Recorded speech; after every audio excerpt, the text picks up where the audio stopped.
ఇటీవల హైదరాబాద్ వేదికగా జరిగిన 72వ మిస్ వరల్డ్ 2025 కిరీటాన్ని ఎవరు సొంతం చేసుకున్నారు?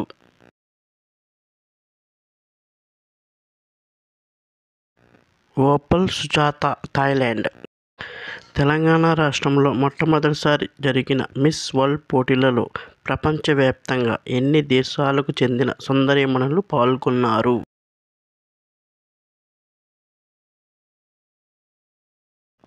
108 దేశాలు. ఈ మిస్ వరల్డ్ పోటీల్లో మొదటి రన్నరప్గా ఇథియోపియా బొమ్మ హానీ టెరెస్, రెండో రన్నరప్గా మిస్ పోలాండ్ మయువా క్లైడా, మూడో రన్నరప్గా మార్టినిక్ మామ్ ఆరెలీ జోచిమ్ నిలిచారు. దీనికి సంబంధించిన తుది పోటీలు హైదరాబాద్లోని హైటెక్స్లో జరిగాయి. భారత్ తరపున పోటీల్లో పాల్గొన్న నందిని గుప్తాకు నిరాశే ఎదురైంది. టాప్ 20లో ఆమెకి పరిమితమైంది. థాయిలాండ్ నుండి మిస్ వరల్డ్ టైటిల్ గెలిచిన మొట్టమొదటి భామ సుజాత ఓవల్. ఇటీవల ప్రధాని నరేంద్ర మోదీ ప్రపంచంలోని అత్యంత ఎత్తైన చీనా రైల్వే వంతెన ప్రారంభించారు. దాని ఎత్తు ఎంత?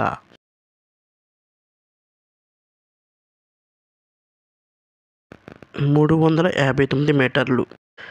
చీనాబ్ రైల్వే వంతెన జమ్మూ కాశ్మీర్లోని రియాసీ జిల్లాలో చీనాబ్ నదిపై నిర్మించబడింది. ఇది Udhampur, Srinagar, Baramulla railway link project అత్యంత ముఖ్య భాగం. చీనాబ్ నది గర్భం నుండి దీని ఎత్తు 359 మీటర్లు. ఈ వంతెన ప్యారిస్లోని ప్రఖ్యాత ఈఫిల్ టవర్ కంటే 35 మీటర్లు ఎక్కువ ఎత్తులో ఉంటుంది. కేంద్ర శాస్త్ర సాంకేతిక వ్యవహారాల శాఖ మంత్రి జితేందర్ సింగ్ జూన్ 2న దేశీయంగా అభివృద్ధి చేసిన కృత్రిమ మేధ ఆధారిత లార్జ్ లాంగ్వేజ్ నమూనా LLM పేరు ఏమిటి?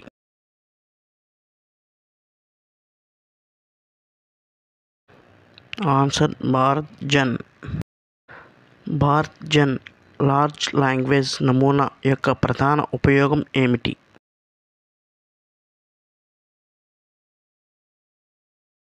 భారతీయ భాషల అనువాదం, భాషలలో లిఖిత వ్యాచ సంభాషణలు ఉత్పత్తి చేయడం. ఈ Bharat Jan national mission in interdisciplinary cyber physical system అనే కార్యక్రమం కింద రూపొందించారు. ఈ సందర్భంగా మంత్రి జితేందర్ సింగ్ ఈ LLM నమూనా 22 భారతీయ భాషల్లో కృత్రిమ మేధ ఆధారిత పరిష్కారాలు చూపుతుంది అని అన్నారు. ప్రతి సంవత్సరం ప్రపంచ పర్యావరణ దినోత్సవం ఏ రోజున జరుపుకుంటారు?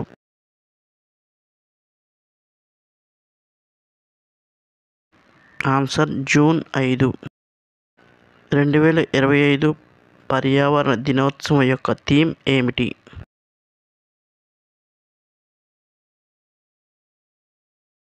Answer beat plastic pollution. Beat plastic pollution theme యొక్క లక్ష్యం. మనం ప్లాస్టిక్ ఎలా తయారు చేస్తాం, ఎలా ఉపయోగిస్తాం, ఎలా పారవేస్తాం, వాటి ప్రభావాలు ఎలా ఉంటాయో బోధించడం ఈ థీమ్ యొక్క లక్ష్యం. పర్యావరణ సమస్యల గురించి మొదటి ప్రపంచ సమావేశం ఎప్పుడు, ఎక్కడ జరిగింది?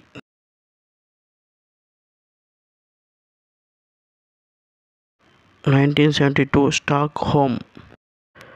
11వ బ్రిక్స్ దేశాల కమ్యూనికేషన్ శాఖ మంత్రుల సమావేశం ఎక్కడ జరిగింది?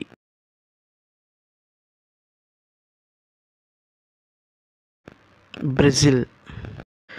11వ బ్రిక్స్ దేశాల సమావేశంలో ప్రపంచ డిజిటల్ లావాదేవీలలో భారతదేశం యొక్క ప్రస్తుత వాటా ఎంత ఉందని కేంద్ర మంత్రి పెమ్మసాని చంద్రశేఖర్ తెలిపారు.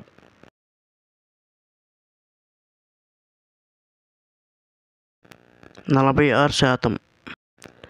బ్రిక్స్ అనేది ప్రపంచంలోని ప్రధాన అభివృద్ధి చెందుతున్న ఆర్థిక వ్యవస్థల సమూహం. ఇది అంతర్జాతీయ సంబంధాలతో కీలక పాత్ర పోషిస్తుంది. బ్రిక్స్ స్థాపక సభ్యులు బ్రెజిల్, రష్యా, ఇండియా, చైనా, దక్షిణాఫ్రికా. లాజరస్ చారిటబుల్ ట్రస్ట్తో కలిసి హైదరాబాద్లోని ఇక్రిసాట్ రైతుల కోసం మొబైల్ భూసార పరీక్ష ప్రయోగశాల ఎక్కడ ప్రారంభించింది?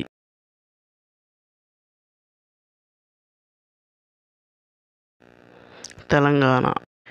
ఈ నూతన మొబైల్ భూసార పరీక్షా ప్రయోగశాల మొదటిసారిగా మెదక్ జిల్లాలోని శామీర్పేట్ ముడిచింతలపల్లి మండలంలోని 22 గ్రామాలకు సేవలు అందిస్తుంది. ఈ ప్రయోగశాలలో 2 శాస్త్రవేత్తలు అందుబాటులో ఉంటారు.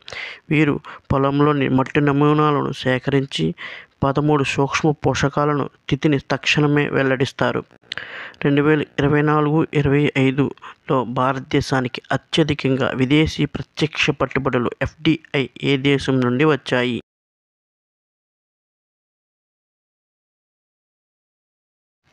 సింగపూర్. భారతదేశంలో పెట్టుబడి పెట్టిన టాప్ 5 దేశాలు: Singapore $15 billion, Mauritius $8 billion, Netherlands $5 billion, United states $4 billion, Japan $3 billion. ఇటీవల లైఫ్ ఇన్సూరెన్స్ కార్పొరేషన్ ముఖ్య కార్యనిర్వహణాధికారి CEOగా ఎవరు నియమితులయ్యారు?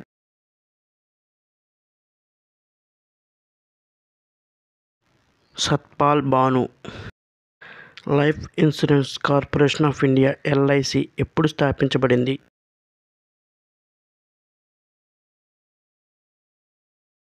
సెప్టెంబర్ 1, 1956. 1956లో భారత ప్రభుత్వం పార్లమెంట్లో భారత జీవిత బీమా చట్టం ద్వారా బీమా రంగాన్ని జాతీయం చేసింది. దీనితో సెప్టెంబర్ 1, 1956లో LIC స్థాపించబడింది.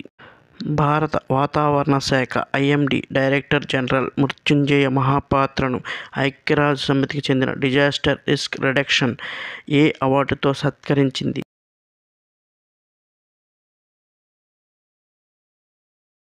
ససాకావా మృత్యుంజయ మహాపాత్ర భారత్లోని విపత్తు నిర్వహణ సంసిద్ధతను మెరుగుపరిచి తుఫాన్ల వల్ల సంభవించే ప్రాణ నష్టాన్ని గణనీయంగా తగ్గించడంలో కీలక పాత్ర పోషించారని UNDRR ప్రకటనలో పేర్కొంది. 1986లో నిప్పన్ ఫౌండేషన్ వ్యవస్థాపక చైర్మన్ రోయిచి ససాకావా ద్వారా ఈ అవార్డు స్థాపించబడింది. చైనా ఏ గ్రహశకలం నుండి నమూనాలను సేకరించేందుకు తన మొట్టమొదటి మిషన్ టియాన్వెన్-2 మిషన్ ప్రయోగించింది.